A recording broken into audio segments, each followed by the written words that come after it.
Sige mga tao, kailangan kong gawin ang video na ito. Kakapanood ko lang ng nakakatawang video ni Zia Yusef. Panoorin niya ito.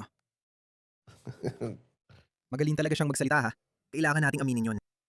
Ito si Zach Polanski, kilala rin bilang Breast Whisperer. Si Livy Sperer. Tinanong kanya kung pwedeng palakihin ang dibdib gamit hypnotherapy at sumagot kang oo. Pero ang mind over memory ay isa lang sa maraming kakaibang ideya ni Zach. Habang dumarami ang illegal na migrante sa ating baybayin, sinasabi ni na Zach at ang Green Party na gusto nila ng walang hangganan sa Britanya. Ngayon ay malinaw na tapos na ang nabigong panahon ng Uniparty at may labanan para sa kaluluwa ng ating bansa sa pagitan ng reform at ng mga Green. Iyan ang dahilan kaya inanunsyo namin ngayon ang bagong pulisya. Para ma-deport ang lahat ng illegal na migrante sa Britanya, kailangan naming idetin ng sabay-sabay ang 10,000. Hindi makakalabas ang mga migrante sa detention center at bawat isa ay mananatili roon ng ilang linggo bago i-deport. Ito ang aming pangako. Ang isang gobyerno ng reform ay hindi maglalagay ng anumang migrant detention center sa alinmang distrito na may reform MP.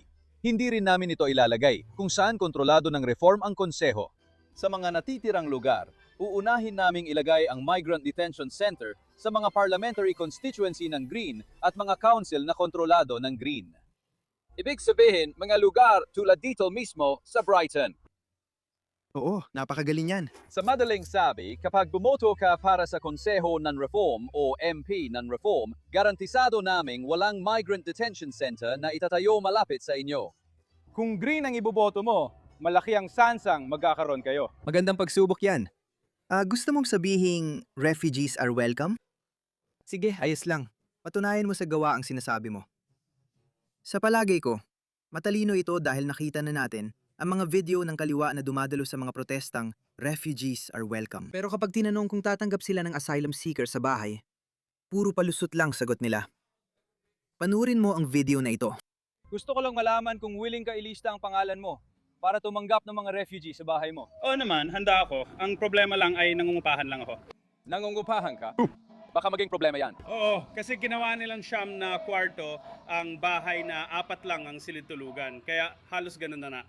Kailangan ba talaga nating tumanggap ng refugee at papituluyin sa bahay mo? Eh kung may espasyo lang ako, kung may espasyo ka rin, isang magandang lugar para dalhin sila. Oo. Ikinararangal ko, at kung may espasyo ako, gagawin ko. Maraming salamat dyan, mahal. Patirahin mo ang isa sa bahay mo.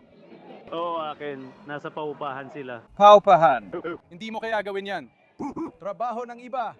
Oo, hindi. Pasensya, hindi ko kaya. Hindi ako pwedeng kumuha ng isa. Wala akong espasyo. Wala kang espasyo. Mayroon ka bang estado ng mga refugee? Kayo ay kami. Oh, ayoko.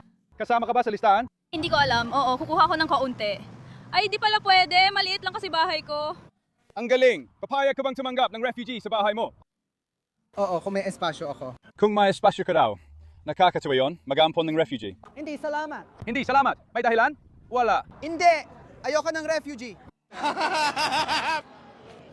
Paumanhin. Handa ka bang tumanggap ng refugee sa iyong tahanan? Hindi. Hindi. Tatanggap ka ba ng refugee sa bahay mo? Salamat. Hindi. Mag-aampon ng refugee? Handa akong gawin yon. Oo, kung may sapat akong espasyo. Kung may sapat kang espasyo, saan natin sila dapat ilagay kung ganon? Saan natin sila ilalagay? Marami talagang nakaramdam. Ikaw, pare. Ang pangalan ko ay Jamie W. Ako si Alistair. Nakapag-ampun ako ng refugee. Salamat. Ano para sa iyo ang kahulugan ng rasismo? Ibig sabihin, walang pantay na pagtingin sa mga hindi kabilang dito. Para sa mga hindi kabilang dito. Kahanga-hanga. Bumalik ka kay Zia Yusef. Kung boboto ka para sa konsehong hawak ng Reform o MP ng Reform, garantisado na walang detention center ng mga migrante na itatayo malapit sa inyo. Gayunpaman, kung iboboto mo ang Green Party, malaki ang posibilidad na magkakaroon kayo. Sa ganitong paraan, makukuha ng lahat ang kanilang ibinoto. Bisitahin ang votegreenggetillegal.com. Britain is broken. Britain needs reform.